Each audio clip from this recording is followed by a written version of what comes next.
dari channel Melati Taksuning Bali. Baik, channel ini akan membedah dan membahas tentang tradisi dan budaya Bali, mistik Bali, yang tidak jauh dari dua konsep penting, yaitu fenomena dan nomena. Fenomena merupakan hal-hal yang terjadi di lapangan, yang masalah-masalah yang Anda hadapi di lapangan, di kehidupan sehari-hari, yang akan dibantu oleh nomena. Nomena merupakan hal-hal yang terkait tentang teks sastra Bali yang sekiranya bisa membantu dan membedah masalah kalian. Om Swastiastu. Om Swastiastu. Tepat dari channel Ngulati Taksuning Bali. Kembali lagi bersama saya Jody Feriawan pada kesempatan hari ini dan malam hari ini, karena banyaknya permintaan dari teman-teman terkait pembahasan tentang melik. Hari ini kita akan membahas tentang melik di konten hari ini. Nah, saya juga bersama Bli, silakan. Nama saya Iketut Rudita. Saya juga tim dari Tapak Daro Channel. Ya, kesempatan hari ini saya ikut urun nembung untuk membahas apa itu melik. Ya, terima kasih juga narasumber yang terhormat Sugeng Ratu, yaitu Bagus Madi Baskara, selaku narasumber pada malam hari ini. Jadi mungkin ada beberapa pembahasan yang akan kita bahas terkait tentang melik. Mungkin Bli ada pertanyaan? Ya, mungkin jangan dulu yang tanya. Swastiastu, Ratu. Yeah. Dari fenomena di masyarakat, masih banyak sekali masyarakat yang mungkin pemahamnya kurang tentang melik. Apa sebenarnya melik itu yang Ratu yang sebenarnya? Ya, baik. Nah, fenomena melik memang menjadi salah satu bahan yang sangat menarik untuk dibahas, karena kadang-kadang konsep melik ini juga kerap digunakan untuk menakut-nakuti. Iya, menakut-nakuti. Nah, menakuti anak-anak, atau bahkan ada beberapa kejadian melik ini digunakan sebagai upaya untuk memeras orang lain. Ada yang seperti itu. Dalam konteks penipuan. Nah, penipuan. Nah, jadi kalau kita membahas melik, kita harus bahas dulu dari arti katanya. Nah, jadi pengetahuan tentang melik ini itu terangkum di berbagai lontar, baik teks-teks yang bergenre pewacakan oton, ataupun lontar-lontar yang berkaitan dengan carcam jatmo. Carcam jatmo itu artinya ciri-ciri yang berkaitan dengan manusia, entah itu tubuh, entah itu tanda-tanda pada tubuh. Nah, ini juga banyak mengulas tentang melik dan sebagainya. Nah, kalau kita bahas dari akar kata, dari kata melik itu sendiri, ada salah satu teks yang bisa kita jadikan bahan untuk rujukan. Nah, salah satu teks lontar yang memuat tentang tata cara membuat jembatan ataupun bendungan, ada salah satu kutipan mantram yang menyebut Yanane wang melik listuayu wenang siro pinake tetadahannya. Nah, jadi artinya begini. Nah, dalam upaya membuat bendungan supaya terjaga secara niskala juga, maka diperlukan sarana tertentu yang digunakan untuk mencegah gangguan terhadap bendungan itu. Salah satunya ada tumbal namanya. Nah, tumbal ini adalah kekuatan niskala yang ditempatkan pada bendungan. Nah, pada saat penempatan bendungan ini ada penggunaan sarana tertentu berupa binatang. Nah, pada saat sarana itu diaturkan menggunakan mantra ini. Jadi Yanane wong melik, nah ini diartikan ketika ada orang yang melik ini listu ayu, diartikan sebagai ketika ada orang yang tampan, cantik, indah, rupawan. Nah, itulah yang konon menurut teks itu bisa dijadikan tumbal pada jembatan itu. Jadi kata melik ini merujuk ke sesuatu yang indah. Yang baik gitu. Jadi dari dalam konteks bahasanya melik itu keindahan. Nah, ketika kita kaitkan dengan teks itu, kata melik ini bisa diartikan sebagai sesuatu yang baik sebenarnya. Jadi ketika di masyarakat ada yang menyebut kata melik itu sebagai sesuatu yang buruk, tetapi ketika kita maknai kata melik itu sebenarnya ada padanan lain, ada arti yang berbeda. Jadi kata melik ini juga dimaknai sebagai sesuatu yang indah, sesuatu yang cantik, sesuatu yang baik begitu. Nah, ini juga yang nanti bisa dikaitkan dengan kata elok, melik dan elok, lik dan elok begitu. Jadi ini sama-sama merujuk ke sebuah ungkapan keindahan, kebaikan, atau sesuatu yang tampan, sesuatu yang baik, sesuatu yang bagus, sempurna. Nah, kemudian dalam ranah bahasa Bali, nah juga ada istilah pemilik. Nah, pemilik ini biasanya diartikan sesuatu yang berhubungan dengan kelemahan seseorang. Nah, biasanya ini sering diungkapkan pada ranah-ranah tajen, pada ranah-ranah pertarungan. Nah, kata pemilik ini berarti kelemahan atau kekurangan. Sebut tepuk pemilik. Nah, jadi kata pemilik ini diartikan atau pengelik ini diartikan sebagai kelemahan atau kekurangan. Nah, jadi ketika kita rujukkan dua sudut pandang ini, jadi kata melik itu sebenarnya patut diartikan dengan dua sudut pandang ini. Dari dua pemahaman ini, bahwa melik itu bukan sesuatu yang buruk sekali atau hanya buruk saja, tetapi juga ada hal-hal baik. Nah, jadi dia memiliki makna ganda, makna yang mengarah ke sesuatu yang baik, makna yang mengarah ke sesuatu yang buruk terhadap seseorang. Itu arti kata meliknya.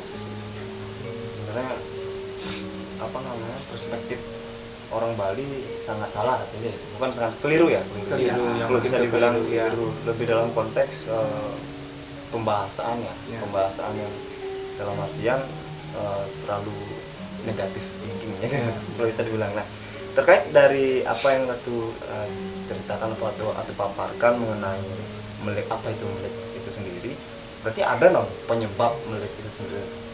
Nah, ya jelas. Jadi melik ini bisa dihubungkan dengan kelahiran. Dan kelahiran ini sangat penting sekali. Salah satu teks yang berjudul Kalika Seraya, Lontar Kalika Seraya menyebutkan tahap yoga yang patut dilakukan untuk mencapai pembebasan, yaitu tahap pertamanya adalah disebut weruh maring kejatining sarira. Artinya apa? Mengetahui kebenaran yang ada pada diri. Salah satunya itu adalah dengan cara mengetahui kelahiran kita. Nah, jadi melik ini juga berkaitan dengan kelahiran. Nah, kenapa ini penting?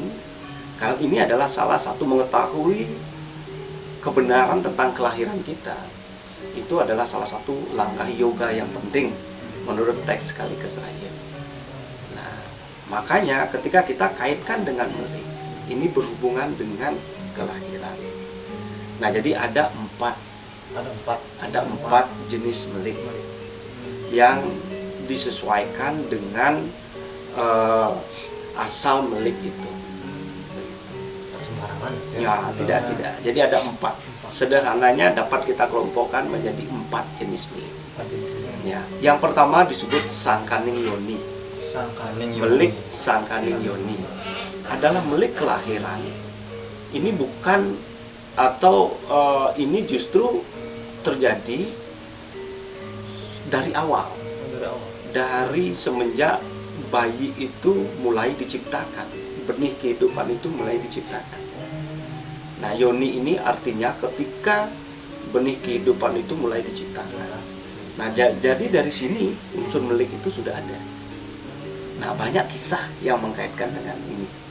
Misalnya kisah kelahiran Drupadi, ya bagaimana dia menjadi sosok wanita yang begitu penting dalam kisah Mahabharata. Jadi Dewi Drupadi ini memang direncanakan untuk lahir. Jadi Dewi Drupadi memang lahir atas doa yang dilakukan oleh Raja Drupada. Begitu juga kelahiran Krishna. Jadi dari awal sebelum tokoh itu lahir, dia sudah dibentuk melalui niat, melalui doa. Nah, jadi inilah yang nanti akan melahirkan melik yang disebut melik Sangkaning Yoni. Ya, sudah. Sangkaning Yoni. Ya. Jadi dari melik Sangkaning Yoni ini ada penjabaran lagi nggak? Nah, jadi melik Sangkaning Yoni ini bisa diartikan sebagai kelahiran yang istimewa. Karena kelahiran ini membawa harapan, membawa cita-cita yang besar dari kedua orang tua, harapan yang sangat besar sekali. Makanya anak ini lahir masuk ke kategori melik. Tetapi meliknya itu bukan karena kelahirannya dia, tetapi justru jauh sebelum anak ini lahir. Nah, dari sana unsur melik itu sudah ada.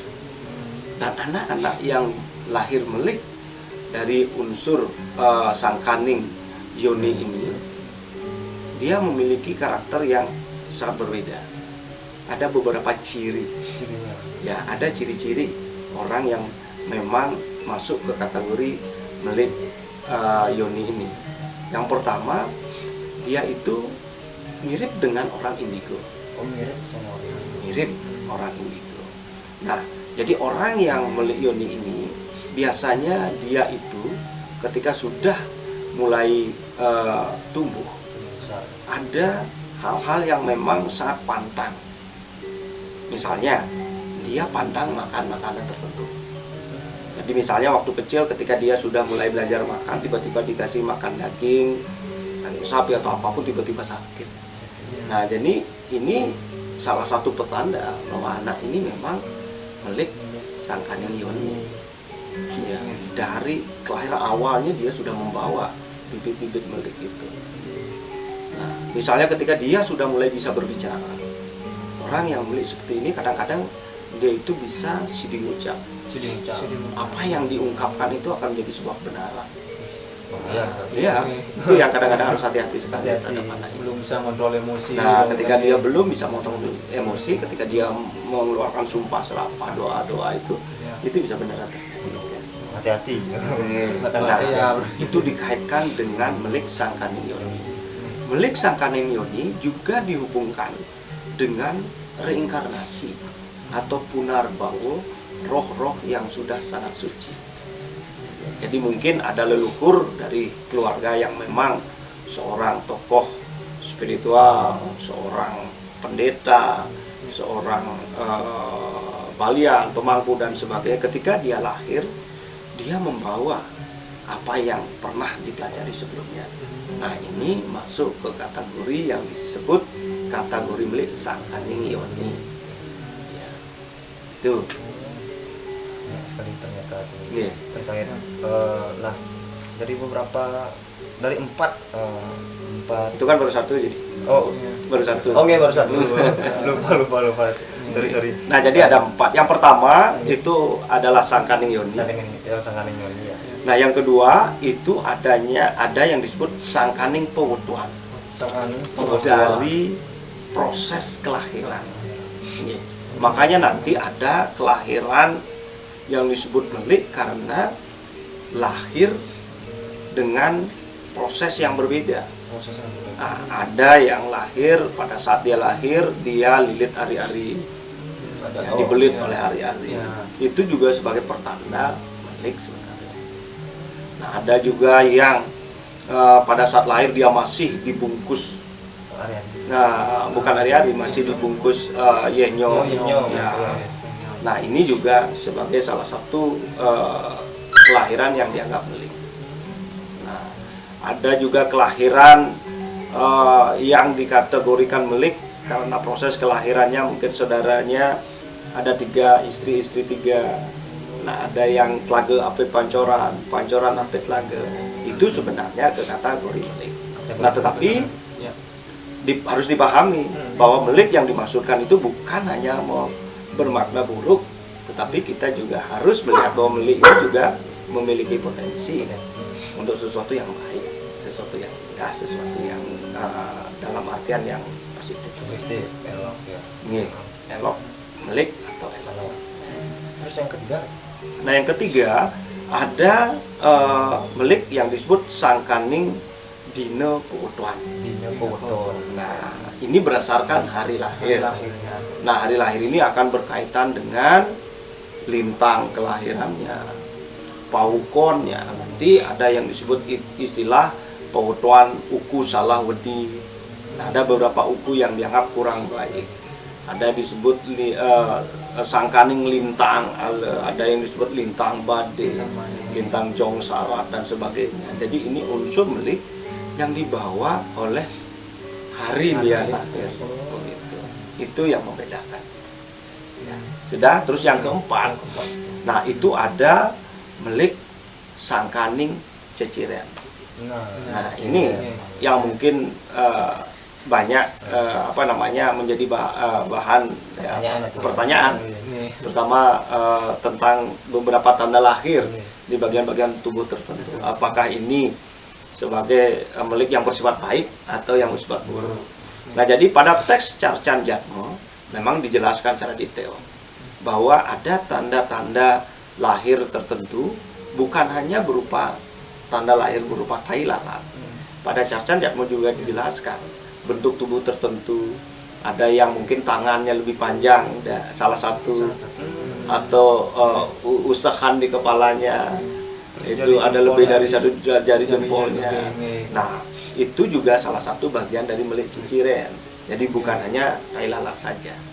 Nah, melik ciciren ini dibagi menjadi dua. Ada melik ciciren yang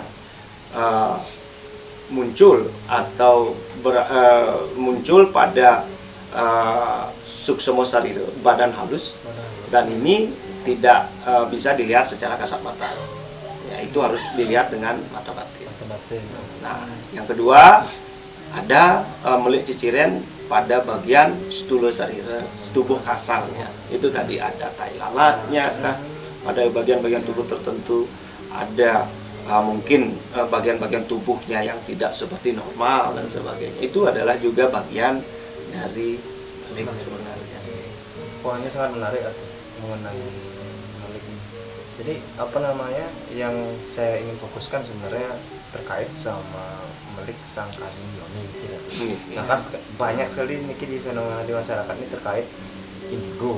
Nah, sebenarnya indigo itu emang benar-benar bisa melihat masa depan atau enggak? Nah, sekarang kan menjadi hal-hal yang fenomenal viral banget ya di masyarakat. Orang ini bisa melihat masa depan, terus bisa melihat hantu dan lain sebagainya. Dan ini harus diluruskan. Ya begini, memang ketika melik yoni ini memang memiliki bakat yang sangat luar biasa sebenarnya. Nah, ada orang yang memang melik yoni ini dia mampu melihat hal-hal yang orang lain tidak bisa lihat. Nah, termasuk entitas-entitas halus berupa makhluk halus, tonya, wong samar dan sebagainya. Dia mampu melihat itu. Ada juga meliknya itu bukan melihat, tetapi mendengar. Ya, mendengar suara-suara yang orang lain tidak bisa dengar. Ada juga kadang-kadang bisa merasakan. Mungkin dia berkunjung ke suatu tempat, dia bisa merasakan bahwa ada sesuatu yang terjadi di tempat itu, walaupun tidak bisa dilihat dengan mata biasa. Jadi kemampuan melik yang dianggap indigo itu adalah kemampuan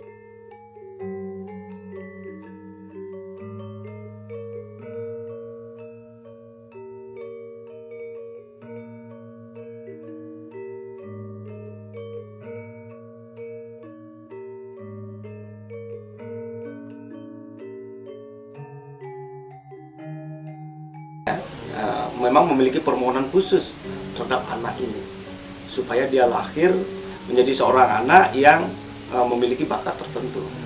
Nah, atau memang dia adalah reinkarnasi atau kelahiran dari leluhur yang memang memiliki kemampuan-kemampuan supranatural.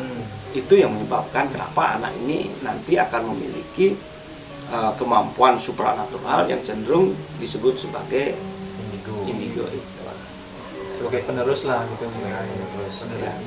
Jadi biar agar orang-orang di masyarakat itu tidak salah tafsir mengenai indigo ini memang seharusnya kita luruskan terkait orang yang bisa melihat dan mendengar kan kamu kan cuma indigo itu bukan sekedar bisa melihat hal Bukan hanya visual saja, Iya, visual bukan saja. hanya bisa melihat. Kadang ada orang indigo itu dia tidak bisa melihat penampakan, tetapi orang melek jenis ini kadang-kadang dia mampu mendengar, nah, atau mampu merasakan. Itu juga bagian dari indigo.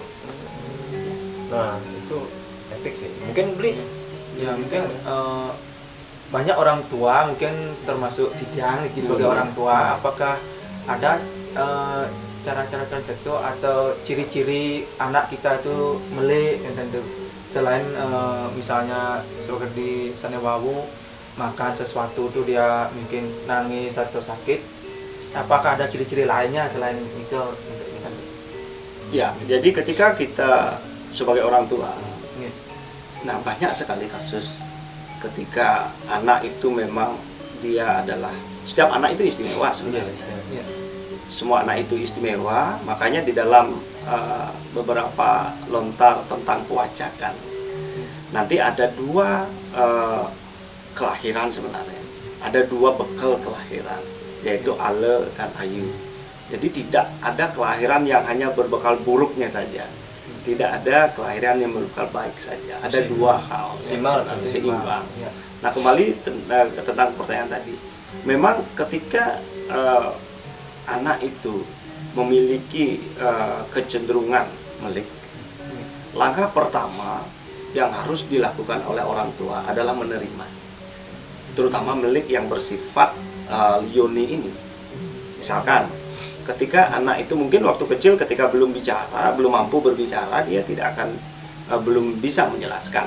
kita apa namanya dari orang-orang dulu nih terkait juga melek juga banyak kali yang bisa ataupun banyak sekali yang terjadi di lapangan itu kadang-kadang anak tuh dianggap bisa melek gila terus dianggap kadang-kadang dikucilkan sama orang lain tuh gila dan lain sebagainya. Sebenarnya gimana cara menanggapi salah paham orang-orang? Nah, ya, jadi ketika kita melihat di masyarakat, memang kerap kali indigo atau melek, terutama yang bersumber dari melek sangkaning yoni, ini akan memberi pengaruh yang berbeda sekali terhadap perkembangan anak. Psikologi Secara psikologi, secara banyak hal yang bisa dipengaruhi oleh unsur-unsur melek sangkaning podon ini. Nah, jadi maka dari itu ada beberapa hal yang patut dilakukan sebagai bekal bagi orang tua ketika menghadapi anak-anak yang memang memiliki kecenderungan melek, terutama yang sangkaning yoni. Jadi banyak sekali kan tuh terkait orang sama orang indigo ini sama terkait juga sama melek. Kadang-kadang anak ini menjadi gila dalam konteks psikologisnya juga, kadang-kadang bisa dibilang gila, terus kerohan dan sebagainya. Ini ke Punapi sebenarnya juga untuk menanggapi hal tersebut. Mungkin Om juga ada hal yang sama ingin Ya, ditanyakan juga yang ingin kita tanyakan juga itu kita sebagai orang tua atau mempunyai keluarga yang mungkin dikatakan indigo atau melek, apa yang harus kita lakukan untuk anak kita, keluarga kita untuk menanggulangi itu? Ya, memang banyak kejadian ketika orang tua tidak menyadari bahwa anak atau ada keluarga yang tidak menyadari bahwa anggota keluarganya itu memang memiliki bakat melek, terutama yang sangkaning yoni. Ya, melek sangkaning yoni ini dia pengaruhnya bukan hanya kepada kemampuan supranatural saja. Kerap kali dia akan mempengaruhi awalnya itu mempengaruhi karakter, kejiwaan, psikologis. Dan sangat umum terjadi adalah ketika anak yang melek Sangkaning Yoni ini dia mengaku bahwa dia itu melihat sosok-sosok yang mungkin sebenarnya tidak bisa dilihat oleh orang lain, ataupun mendengar bisikan-bisikan, ada orang berbicara kepada mereka, kepada dia, ataupun merasakan suasana-suasana tidak nyaman di beberapa tempat. Nah, ketika anak mulai mampu menyampaikan seperti itu, kerap kali orang tua itu menyanggah, wah tidak mungkin kamu berbohong, atau menyangka bahwa kamu itu berhalusinasi. Nah, ini sebenarnya tidak boleh dilakukan. Nah, sepatutnya sebagai orang tua mengiyakan, jadi menerima. Karena anak kecil itu kan kata-kata orangnya lebih jujur Ya. Di samping lebih jujur, karena apa? Ketika kita tiba-tiba menolak, tidak mungkin, sesuatu itu tidak ada, maka anak ini akan merasa bahwa dia itu aneh. Nah, saya kok begini ya. Nah, ketika dia merasa dirinya aneh, dia akan mulai menutup diri. Nah, dia mulai akan menyimpan apa yang dialami itu untuk diri sendiri. Dan suatu ketika ini akan menjadi bom waktu. Dan ketika apa yang dia alami tidak bisa dibagikan atau tidak ada tempat untuk men-share, untuk membagikan itu, ini kerap akan menjadi goncangan, baik secara mental atau psikis. Dan ini yang nanti cenderung mengarahkan ke anak ini menjadi gila, nah, menjadi mengalami sakit mental, mengalami gangguan psikis. Karena apa? Orang tua tidak memberikan ruang, tidak mempercayai anak itu. Jadi langkah pertama yang harus dilakukan oleh orang tua atau saudara ketika ada anak kecil di keluarga ini mengaku melihat itu, diterima saja. Oh iya, tapi diberikan penguatan. Misalnya, oh ya, tidak apa-apa, yang penting kamu itu rajin sembahyang, pasti tidak diganggu. Katakan saja, oh saya melihat ini tadi pas lewat di jalan, tidak apa-apa, karena kita memang tidak hidup sendiri. Ada hal-hal lain yang ada dimensi-dimensi lain atau ada alam lain yang juga kerap kali bersentuhan. Beri saja penjelasan-penjelasan yang intinya mengiyakan. Walaupun kita sebagai orang tua atau saudara tidak bisa melihat itu, tetapi intinya bahwa dia merasa dirinya tidak berbeda, dia diterima. Itu langkah awal. Nah, yang kedua, ketika sebagai orang tua sudah bisa menerima kondisi anak ini, yang kedua yang patut dilakukan, langkah keduanya yaitu mewajakan. Ya, pewajakan pewetuah. Jadi datangi gereja atau tempat di mana biasa melakukan pewajakan pewetuan. Karena unsur-unsur melik itu akan bisa terbaca dari pewetuannya dia, dari kelahirannya dia. Itu yang harus dilakukan. Ya, nah dari pewajakan pewetuan ini akan dilakukan beberapa prosesi secara ritual, secara upakara. Nah, nanti ada bayu hoto, bantuan penebus dan sebagainya. Nah, karena untuk orang melik ini, terutama yang melik Sangkaning Yoni, ada dua upaya yang patut dilakukan. Nah, satu adalah upaya yang bersifat niskala.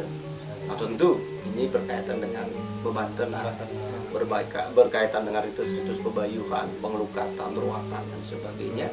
Yang kedua ya secara skala. Nah, orang tua harus benar-benar bisa merawat, menjaga anak ini dengan cara yang tidak sama seperti anak-anak pada umumnya. Nah, jadi antara skala ini harus berimbang. Baik.